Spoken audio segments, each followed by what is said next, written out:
comment ça va? Et aujourd'hui on se retrouve pour une nouvelle vidéo. Pour ceux qui ont vu ma dernière vidéo où je donnais 5 conseils pour devenir iconique et la meilleure version de soi-même, vous aurez compris que du coup je me lance sur un nouveau concept un peu de coaching pour les femmes ou les hommes encore une fois. Et en fait le but c'est que à travers mes expériences, mon histoire et mes conseils, vous puissiez devenir la meilleure version de vous-même et faire de meilleurs choix, tout en bien évidemment abordant des thèmes différents. Aujourd'hui on va parler sur le fait d'être magnétique. Moi j'ai toujours cru en tout ce qui était loi de l'attraction, etc. et tout. Et par expérience dans ma vie, j'ai fait des choses, j'ai vu les résultats. Bref, aujourd'hui on va attaquer 5 conseils pour devenir une femme magnétique. Je tiens à préciser que ce sont des conseils généraux que moi j'ai appliqués et que je suis pas en train de dire de vous changer, etc. Vous êtes parfaite comme vous êtes. Mais si vous voulez plus attirer et pas courir après les choses, et bien je suis là pour vous donner les conseils par expérience. En tout cas j'espère vraiment que cette vidéo va vous plaire et je vous laisse avec la suite de la vidéo. Let's go! J'poule up en chata dans la mer comme Maybach. Je ne just didn't pay, I'm bringing sick. Ne t'arrête pas, tu sais bien que tu t'es tapé. Alors la première étape pour être une femme magnétique, pour moi c'est d'appliquer la mentalité ouais et alors. Voilà, cette mentalité là je me suis inspirée de The Wizard Lights qui est du coup une youtubeuse anglophone. Et en fait dans une de ses vidéos elle explique que c'est important d'avoir la mentalité yes and. Et du coup traduit en français qui est ouais et alors. C'est hyper important. Alors vous savez la phrase cliché qu'on dit I don't chase, I attract. Donc ça veut dire que je ne cours pas après, j'attire, et bah c'est réel. En fait je trouve qu'il est hyper important que vous arrêtiez de faire tout un plat quand quelque chose de négatif arrive. Parce qu'en fait ça attire la mauvaise énergie. Il ne faut rien forcer, rien supplier, en fait la vie c'est comme ça. Ok t'as pas eu le travail que tu voulais et c'est ok.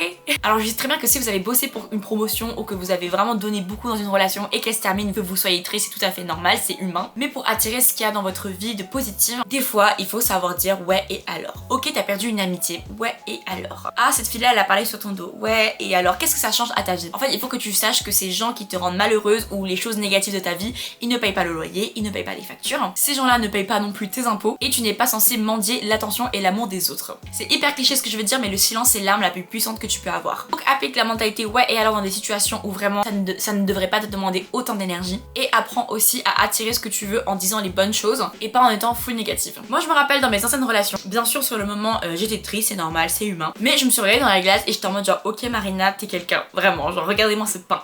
Je sais que je suis une très belle femme, je sais que je suis quelqu'un de très confiante et je sais aussi ce que je vaux. Donc à un moment donné je m'étais séparée de un de mes anciens partenaires et certes j'étais triste mais au bout de peut-être une heure j'étais en mode genre ouais et alors la mentalité dont je vous ai parlé. C'est hyper important parce qu'en fait une relation il y en aura partout. Tu peux trouver des hommes à n'importe quel moment, à n'importe quel endroit que tu veux. Des fois c'est peut-être pas le bon mais les expériences sont faites pour ça. Et en fait moi je vais pas me prendre la tête en mode ok il faut que je trouve the one. Vous voyez genre ça ce sont les pensées négatives qu'il faut pas que vous ayez dans votre tête dont je vous parlais. Tout comme le job, ok j'étais refusé un travail d'accord mais il y a genre plus de 100 offres d'emploi dans le secteur que je recherche. Et si ça marche pas bah je crée mon propre business dans le secteur que je veux. J'exagère un peu dans mes propos mais c'est pour vous expliquer que tout est possible et qu'il faut maintenant que vous arrêtiez de vous préoccuper des choses qui ne devraient pas vous prendre autant d'énergie et vous focaliser sur les bonnes choses et que s'il y a quelque chose qui vous dérange c'est ouais et alors c'est next. Mon deuxième conseil si tu veux devenir une femme magnétique, pour moi une chose que j'ai remarqué au fil de mes expériences avec les hommes ou les amis ou dans le professionnel, le langage corporel est extrêmement important si tu veux devenir ce que tu veux être. Moi je vais pas vous mentir que à chaque fois que je côtoie des gens ou que je rencontre des gens on me dit toujours putain mais la première fois que je t'ai vue t'avais vraiment une aura, t'avais un truc et tout genre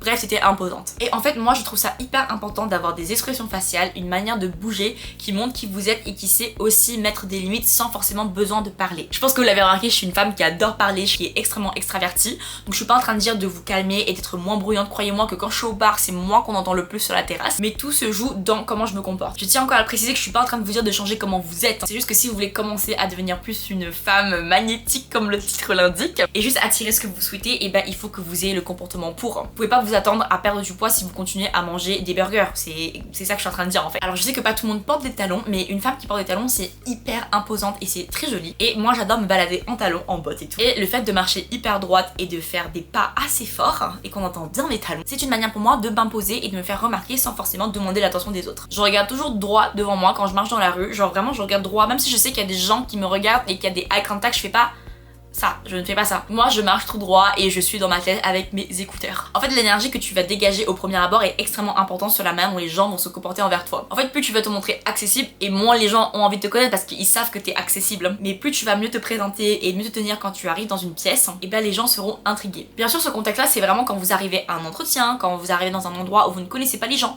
Moi quand je vois mes amis je suis oh, hey girl et tout hein. Je suis pas en train de vous dire de changer votre personnalité avec vos amis. Je suis en train de vous dire c'est par rapport à votre entourage entourage et comment vous voulez être perçu sur la personne que vous êtes. En plus, plus t'es calme, plus les gens vont t'écouter en fait. En fait, c'est comme quand tu t'embrouilles avec quelqu'un. Celle qui a forcément le plus raison, c'est celle qui reste calme, passive, agressive, chill, posée, qui répond calmement. Et t'auras toujours une gogole qui va gueuler « Eh non, toi, connasse, c'est ta faute » et qui va insulter pour rien. Laquelle des deux est la plus imposante? Laquelle des deux est plus classe dans sa manière de répondre? C'est pour ça que moi, je trouve ça hyper important quand je suis en embrouille avec quelqu'un de toujours dire très peu par message et dire « Ok, j'entends ton point de vue, maintenant, est-ce que tu veux qu'on se prenne un café ou un verre pour en parler en face à face ?» Déjà de 1, parce que j'ai pas envie qu'il y ait des personnes qui prennent des captures d'écran de ma conversation et qui défendent tout ce que je dis. Et de 2, ça montre que je suis une personne plus mature et je préfère parler en face à la personne. Aussi quelque chose de super important, alors je sais que ça, il y a très peu de gens qui peuvent y arriver parce que c'est très compliqué, mais je garde beaucoup le eye contact. Il n'y a pas une seule fois où je parle avec quelqu'un où mon regard il va ailleurs, à part s'il me montre quelque chose sur son téléphone ou sur la table. Moi quand je parle avec des clients, quand je travaille dans ma boîte, ou même quand je suis en date ou quand je suis avec des amis, je ne lâche pas du regard. Le eye contact c'est hyper important, la manière dont tu regardes, la manière dont tu vas sourire, c'est hyper important pour que les gens soient à l'aise avec toi. Par exemple, si vous êtes à un entretien d'embauche et que vous fuyez du regard et tout, déjà la personne qui fait l'entretien va un peu vous prendre de haut en mode ok d'accord, je lui fais peur, et elle va tout faire pour vous intimider. Alors que si vous la regardez bien, vous jouez du regard, vous souriez et tout, déjà vous mettez à l'aise la personne en face de vous et vous savez aussi vous mettre à l'aise du coup. Et en fait ça va beaucoup impressionner les personnes devant vous. Voilà. Donc le langage corporel est très important les amis, les girls. Alors mon troisième conseil que j'applique depuis des années qui fait la personne que je suis aujourd'hui, elle est un peu similaire à un de mes conseils de ma dernière vidéo qui est tout simplement il faut respecter ses standards. Alors quel est le lien sur le fait d'être quelqu'un qui attire les gens et être magnétique? C'est très simple, en fait plus tu acceptes des choses qui ne sont pas dans tes standards ou dans tes valeurs ou ce que tu peux accepter chez une personne, et plus tu vas tout simplement attirer que des mauvaises énergies et des gens qui vont te prendre pour acquise. En fait plus tu refuses des choses que tu n'acceptes pas simplement parce que tu as droit au respect, et bah plus tu vas attirer des gens qui savent répondre à cette demande. Moi il y a très longtemps j'acceptais plein de choses, on m'a trompé, on m'a insulté, on m'a traité de pute alors que j'étais en couple avec ce gars-là, des gens qui ont piétiné mon amitié et mes efforts, et bien je peux vous dire que je suis passée d'une dizaine d'amitiés à j'ai actuellement 2, 3 potes, je pense. Je pense que je dois avoir 3 personnes dans mon entourage et si j'enlève mon copain ça fait 2. Et je suis très contente comme ça parce que c'est des personnes qui répondent à mes critères, à mes valeurs. Donc si toi tu veux attirer les bonnes choses et les bonnes personnes, il faut que tu arrêtes de dire oui à des gens qui ne le méritent pas. Et je sais qu'il y en a beaucoup qui disent oui mais c'est méchant, mais c'est pas cool pour la personne et tout, j'en ai rien à foutre. Moi j'ai quitté mon taf parce que je me faisais pas respecter alors que je mettais du travail comme pas possible. Pourtant j'avais un métier qui me plaisait de ouf hein. J'allais au restaurant gratuitement, je faisais des vidéos, donc ma passion, j'étais sur les vidéos, ma passion, je faisais les voix off, ma passion, et je parlais avec les clients, donc dans le commerce. Vraiment tout ce que je pouvais avoir comme rêve de taf. On me manque de respect, il y a des problèmes de salaire tout le temps, je n'ai pas d'augmentation tant que je n'en parle pas alors que je fais le boulot de 5 personnes, on me laisse gérer la boîte toute seule pendant un mois et j'ai même pas le droit à un seul remerciement sur LinkedIn. Et bah non, ça dégage.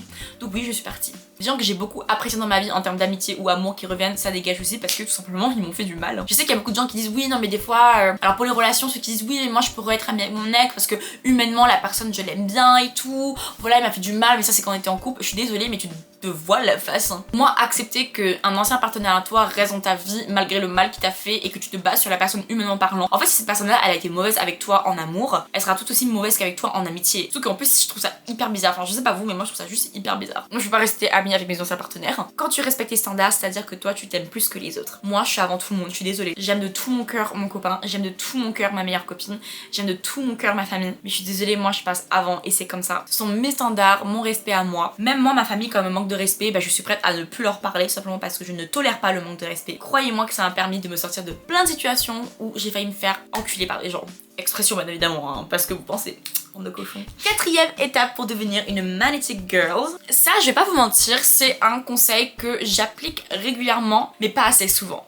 Je m'explique. En gros, ce conseil, c'est quelque chose que je fais régulièrement dans ma vie et que je sais me remettre en question dessus, mais que des fois, quand je me perds dans ma vie, et ben j'oublie de le faire. Mais à chaque fois, je reviens à le faire. C'est tout simplement connaître ses priorités. Alors, encore une fois, pour ceux qui me connaissent pas, moi j'ai 23 ans et je sais que, comme beaucoup de personnes dans la vingtaine, on a tous envie de sortir, on a tous envie de faire la fête, on a tous envie de faire des trucs de malade mental. On a tous envie, enfin, quand t'es jeune comme ça, t'as envie de rentrer à 5h du matin avec tes copines ou tes potes et de faire des afters et vous péter des grosses barres et prendre des vidéos et vous rappeler cette soirée-là. Sauf qu'il y aura un moment dans votre vie, c'est pas que vous ne voulez plus sortir, c'est que vous voulez une autre vie différente. C'est-à-dire, exemple tout bête, vous qui regardez ma vidéo, vous avez envie de devenir riche. Alors bien sûr, riche c'est subjectif. Il y en a pour eux 2000 € c'est riche, d'autres 10 000 c'est riche, d'autres 100 000 c'est riche. Bref, vous avez envie de réussir financièrement dans votre vie, vous avez envie de voyager, mais du coup vous faites avec quoi? Si vous n'êtes pas né d'une famille extrêmement riche et aisée ou avec du népotisme, vous trouvez où l'argent de voyager 365 jours, payer des hôtels de luxe, payer l'avion pour y aller en business class par exemple,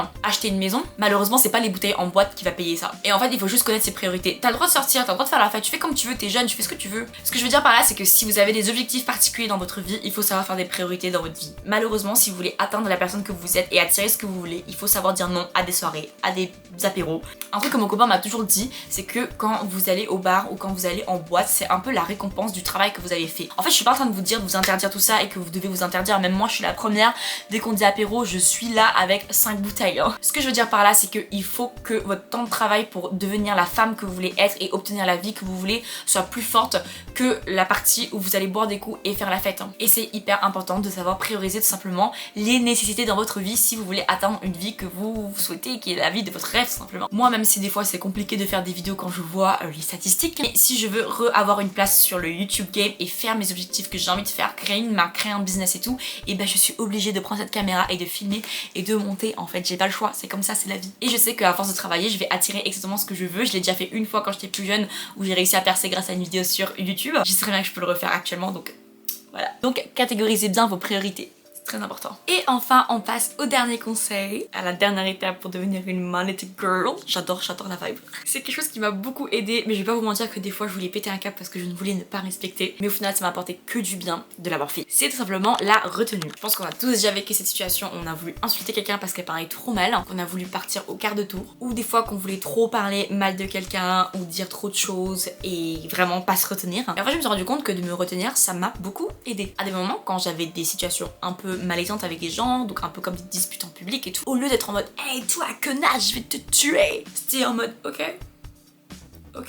Et en fait, il faut juste savoir répondre de façon diplomatique, ne pas partir en vrille tout simplement, et ne juste pas passer pour le clown de service. En fait, se retenir c'est hyper important, même si je sais que c'est très dur, hein, pour n'importe qui c'est très dur. Même moi je suis la première à ouvrir ma gueule, hein, vous savez. Mais en fait, des fois, il faut savoir se retenir et dire des choses pertinentes quand il le faut. Déjà de 1, ça va t'attirer moins de problèmes, et aussi ça va forger le respect des gens envers toi. En fait, c'est que tu as su te contrôler, tu as su répondre de manière mature, et beaucoup plus travailler qu'une personne qui te gueule dessus et ne pas rentrer dans son jeu. Et là, tu vas vraiment attirer surtout le respect des gens. C'est pareil quand on dit trop de choses sur notre vie. Moi j'ai fait l'erreur de beaucoup partager ma vie à des gens que je connaissais à peine et donc pas de me retenir parce que j'ai tellement plein de belles choses à raconter sur ma vie que du coup je me retiens pas. Et en fait c'est des choses qui peuvent se retourner contre toi, comme des gens qui parlent super mal dans ton dos. En fait tout simplement les gens ils ont des arguments pour t'attaquer en retour. Moi je vous conseille juste de pas donner des arguments aux gens pour vous attaquer. C'est pour ça que maintenant j'ai appris à plus écouter, à mieux me retenir. Comme ça c'est moi qui attaque les gens. Non, je rigole. Mais en tout cas voilà, c'est quelque chose que j'ai beaucoup retenu au fil des années et même depuis le lycée, c'est de se retenir. Savoir être pertinente quand il le faut et être diplomatique. Ça va vous apporter beaucoup plus en maturité et ça va vous attirer moins de problèmes. Et en fait, simplement, vous serez la grande personne dans l'histoire. En fait, plus tu parles, plus tu donnes les éléments aux gens pour te critiquer, te saboter ou tout simplement te jalouser. Moi, j'en ai rien à foutre que les gens me critiquent. Moi, je sais que mon caractère, c'est pas donné à tout le monde. En fait, moi, je suis le genre de personne qui te double. C'est soit tu m'aimes, soit tu m'aimes pas. Tout comme moi, hein,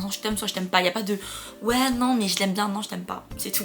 Et je suis quelqu'un qui parle beaucoup, qui adore éparpiller ma vie, donc j'ai du mal à me retenir. Mais en fait, j'ai juste appris à catégoriser ce que je dis et ce que je dis pas tout simplement. Donc voilà, je vous avoue, ça m'a beaucoup aidé. J'aurais bien voulu le savoir plus tôt ça. Et voilà tout le monde, c'est la fin de cette vidéo qui est comment devenir magnétique basée sur mes conseils et mes expériences. Bien évidemment, c'est pas les conseils que je suis en train de dire que ça va s'appliquer et que vous allez devenir hyper magnétique. Je viens de faire tomber le Mac. Bien évidemment, je suis pas en train de dire que c'est les conseils ultimes de la vie et que vous allez devenir d'un coup hyper magnétique comme ça. Déjà, c'est pour les personnes qui veulent devenir une personne comme ça, magnétique, qui veut attirer les bonnes choses et qui veut courir après ses rêves. Et c'est basé sur moi, la personne que je suis, mon caractère, on a tous des caractères différents. Donc si vous vous reconnaissez en moi, n'hésitez pas à les appliquer. Et même si on n'est pas pareil et que vous avez envie d'échanger et de changer votre vie tout simplement, n'hésitez pas à suivre cette vidéo, la liker et vous abonner. Et en tout cas, moi je vous fais plein de gros bisous, je vous souhaite tout le bonheur et on se dit à la prochaine pour de nouvelles vidéos. Bisous, bye bye.